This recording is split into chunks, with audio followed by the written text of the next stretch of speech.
भारत का सबसे कीमती हीरा आज भी भारत के पास क्यों नहीं है? और क्या वाकई इस हीरे को ब्रिटिशर्स ने चुरा लिया था या फिर ये उनको गिफ्ट किया गया था? और क्यों पिछले 700 सालों से ये हीरा तख्तापलट, ताकत, खून और साजिश की नई कहानी लिखता ही जा रहा है? देखिए, यहाँ पर मैं बात कर रही हूँ कोहिनूर की। क्यों कोहिनूर के पीछे आज 4 मुल्क पड़े हुए हैं? और सबसे ज़्यादा इंपॉर्टेंट और हैरान कर देने वाला सवाल कि क्या वाकई कोहिनूर के ऊपर कर्ज यानी कि श्राप है? तो देखिए, इन सभी सवालों के जवाब आप लोगों को आज इस वीडियो के एंड तक मिलने वाले हैं। कोहिनूर की कहानी शुरू होती है 1306 से और उस वक्त ये भारत के गोलकोंडा माइन से निकाला गया था, जो कि आज के समय में आंध्र प्रदेश में पड़ता है। और उस वक्त ये हीरा 793 कैरेट्स का था। कोहिनूर सबसे पहले काकात्या डायनेस्टी ने ढूंढा और उस वक्त काकात्या डायनेस्टी के रूलर ने इस हीरे को अपनी देवी भद्रकाली की आंखों में लगा दिया। और तब से ही ये मानो कि एक भविष्यवाणी फैलनी शुरू हो गई थी कि अगर ये हीरा भगवान या फिर महिलाओं के पास रहेगा तो ये काफी ज्यादा लक्की यानी कि प्रॉफिटेबल साबित होगा। लेकिन अगर ये हीरा किसी मेल के पास पहुंच जाता है तो ये हीरा उसको बर्बाद कर रख देगा। और इसीलिए हिस्ट्री में ये बात गूंजती है कि ये हीरा जब भी किसी राजा के पास पहुंचा तो वो राजा कभी शांति से नहीं बैठा। या तो वो राजा ही मर गया या फिर उस राजा का जो राज्य है वो टूट कर बिखर कर रह गया। और आज के समय में ब्रिटिश एम्पायर का जो पतन है वो भी इसी से जोड़कर देखा जाता है। और यहाँ से आगे इस हीरे की जो हिस्ट्री आप सुनने वाले हैं उसको सुनकर आप लोगों को हैरानी तो होगी ही होगी, लेकिन आप लोगों को काफी ज्यादा हंसी भी आने वाली है कि किस तरीके से इस अकेले हीरे ने कितने सारे राजाओं का तख्ता पलट देखा है। और ये बात मैं क्यों बोल रही हूँ ये आप लोगों को वीडियो के एंड तक अपने आप पता चल जाएगा। तो देखिए, काकात्या डायनेस्टी ने जब इस हीरे को ढूंढा उस वक्त काकात्या डायनेस्टी अपने पीक पर थी। उस वक्त काकात्या डायनेस्टी के पास वेल्थ, पावर, पोर्ट, डायमंड और एक स्ट्रॉन्ग एडमिनिस्ट्रेशन, ये सब कुछ काकात्या डायनेस्टी के पास था। लेकिन जैसे ही काकात्या डायनेस्टी इस हीरे को ढूंढती है और अपने कब्जे में लेती है, उसी वक्त अलाउद्दीन खिलजी अपने जनरल मलिक काफूर के साथ मिलकर इस डायनेस्टी के ऊपर अटैक कर देता है और काफी ज्यादा बुरी तरीके से काकात्या डायनेस्टी को हरा देता है। और इसी तरीके से जो ये हीरा है ये काकात्या डायनेस्टी से दिल्ली सल्तनत पहुंच जाता है। और दिल्ली सल्तनत में आने के बाद अलाउद्दीन खिलजी अपने साथ जितना भी सामान लूट कर लेकर आया था उसकी वर्थ फाइंड आउट कर रहा था कि आखिर इसकी वर्थ क्या है। अब देखिए, इसका जो जिम्मा है ये ख्वाजा आजी को सौंपा जाता है। अब देखिए, यहाँ तक अलाउद्दीन खिलजी को भी ये नहीं पता था कि वो अपने साथ इस डायमंड को लेकर आ चुका है। और जिस वक्त ख्वाजा हाजी इन सारी की सारी चीज़ों की कीमत लगा रहे थे उसी वक्त अलाउद्दीन खिलजी की जो नज़र है वो इस हीरे पर पड़ती है। और यहाँ पर जो अलाउद्दीन खिलजी है वो ख्वाजा हाजी से पूछते हैं कि इस हीरे की कीमत कितनी है। अब देखिए, यहाँ पर जो ख्वाजा हाजी है वो ये बोलते हैं कि ये जो हीरा है ये काफ़ी ज़्यादा यूनिक है और इसकी जो कीमत है वो लगाई ही नहीं जा सकती, ये प्राइसलेस है। अब देखिए, यहीं से ही अलाउद्दीन खिलजी को इस हीरे की जो इंपॉर्टेंस है वो पता चल जाती है। अब देखिए, ये जो हीरा है ये अलाउद्दीन खिलजी की पोजीशन में आ चुका था। लेकिन जैसे ही ये हीरा अलाउद्दीन खिलजी की पोजीशन में आता है उसी वक्त मलिक काफूर ने अलाउद्दीन खिलजी और उसके बच्चों को बहुत ही ज़्यादा बुरी तरीके से मार दिया था और फिर उसके बाद खुद को भी मार लिया था। और इसी तरह कई सारी प्रॉब्लम्स की वजह से जो ये खिलजी डायनेस्टी है ये भी कोलैप्स कर जाती है।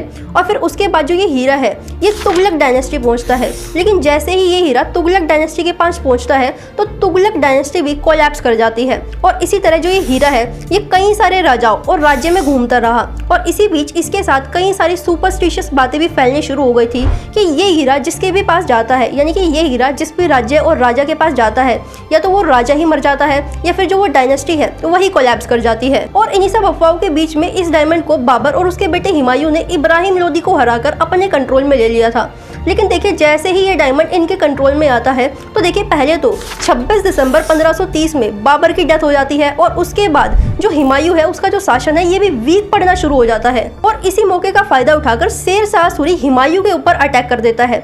लेकिन देखिए, इस अटैक के बीच में जो हुमायूं है ये जैसे तैसे मैनेज करता है और अपने साथ इस हीरे को लेकर भाग जाता है। अब देखिए, जब ये भागा था तो ये पर्शिया भागा था जिसे आज हम ईरान के नाम से जानते हैं। और इस तरह से इस डायमंड की जो ओनरशिप थी अब ये इंडिया से ईरान शिफ्ट हो गई थी। लेकिन देखिए, उस वक्त ईरान के अंदर सिया और सुन्नी मुस्लिम्स के बीच में काफी ज्यादा क्लैश चलता था। अब देखिए, वहाँ पर जो सुन्नी मुस्लिम्स थे वो काफी ज्यादा तेजी से ग्रो हो रहे थे और इसी चीज से इनसिक्योर होकर वहाँ के सिया लीडर ने इंडिया में एक सिया लीडर को इस डायमंड को फिर से गिफ्ट कर दिया ताकि वो पूरी दुनिया के सिया मुस्लिम्स को यूनाइट कर सके। और इस तरह घूम फिरकर इस डायमंड की जो ओनरशिप थी ये वापस इंडिया आ जाती है। लेकिन इंडिया में आने के बाद भी ये एक से एक पावरफुल राजा के पास जाता चला गया।